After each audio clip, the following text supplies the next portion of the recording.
So, students, we are going to start our new chapter Beliefs and Ways of Life in Ancient India.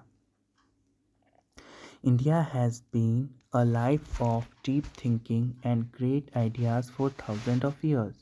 From ancient times, people in India have asked big questions about life, the universe, and how we should live. यानी कि भारत जो है वो हज़ारों सालों से गहरी सोच और महान विचारों की भूमि रहा है। प्राचीन काल से ही भारत के लोगों ने जीवन के बड़े सवालों के जवाब खोजने की कोशिश की है। Long before written records, early tribal communities across India had their own ways of understanding the world. Their beliefs were deeply connected to nature. Later, the Indus Saraswati civilization also showed signs of spiritual thought. Spirituality means feeling connected to something bigger than yourself, like nature, the universe, or the highest power. यानी कि लिखित record से बहुत पहले पूरे भारत में शुरुआती आदिवासी कबीलों के पास दुनिया को समझने के अपने तरीके थे। उनकी मान्यताएं नेचर प्रकृति से गहराई से जुड़ी हुई थी।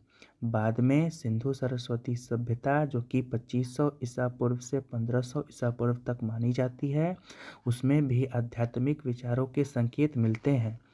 आध्यात्मिकता का मतलब है खुद से किसी बड़ी चीज़ से जुड़ाव महसूस करना, जैसे कि प्रकृति, ब्रह्मांड या कोई उच्च शक्ति। The earliest well-recorded Indian idea about life and the universe come from the Vedic age. Around 1500 BCE to 600 BCE, the Vedas, the oldest sacred texts of India, were composed during this time. They contain hymns that guide people on how to live a good life. They also explore deep questions like how the universe was created and what happens after death.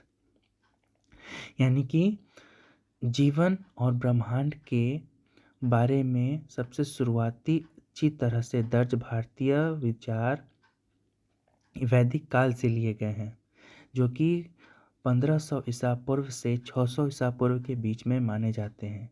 वेद जो भारत के सबसे पुराने पवित्र ग्रंथ हैं, उन्हें इसी समय पर लिखा गया था।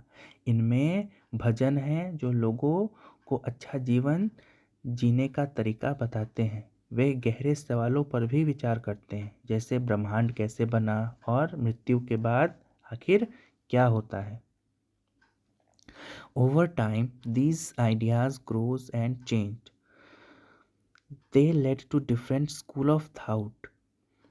A school of thought is a set of ideas or opinions that a group of people share about an important subject, like life or the universe. Some school followed Vedic teaching, while others questioned them and offered new ways to understand the world.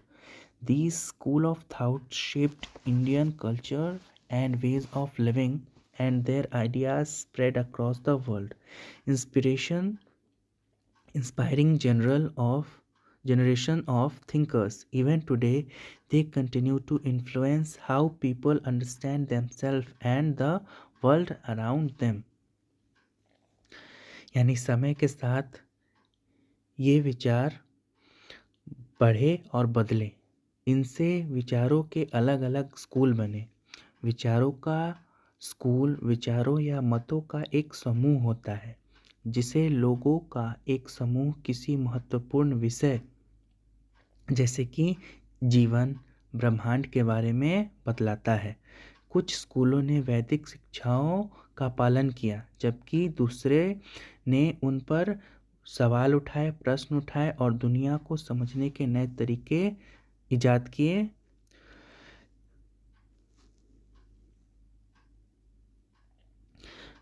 विचारों के in school ने भारतीय संस्कृति और जीवन के तरीकों को आकार दिया और उनके विचार पूरी दुनिया में फैले, जिनसे कई पीढ़ियों के विचारकों को प्रेरणा मिली। आज भी वे इस बात पर असर डालते हैं कि लोग खुद को अपने आसपास की दुनिया को कैसे समझते हैं। इसके बाद है हमारा Vedic age. The word Ved come from the Sanskrit word vid means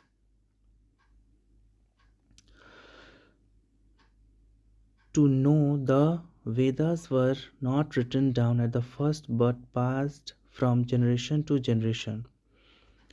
वेद शब्द संस्कृत के शब्द विद से आया है, जिसका अर्थ है जानना।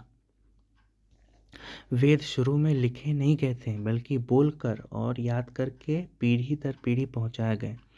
इस तरह मौखिक रूप से दिए गए ज्ञान को श्रुति कहा जाता है। There are 4 Vedas: Rig, Sam, Yajur and Atharv. The Rig Veda is the oldest and contains 1028 hymns praising gods like Indra, the god of rain, Agni, god of fire, Vayu, god of wind, and the Surya, sun god, Varun, the god of skies, and the Usha, goddess of dawn. These hymns were usually composed by rishis, sages. Some were composed by learned women। यानी कि जैसा कि हम लोग जानते हैं कि वेद 4 हैं: ऋग्वेद, सामवेद, यजुर्वेद और अथर्ववेद। ऋग्वेद सबसे पुराना है। इसमें इंद्र, अग्नि, वायु, सूर्य, वरुण और उषा जैसे देवताओं की स्तुति है, जिनमें इनके लगभग 1028 भजन हैं। ये भजन आमतौर पर ऋषियों द्वारा रचे गए थे। कुछ विद्वान महिलाओं द्वारा भी रचे गए थे।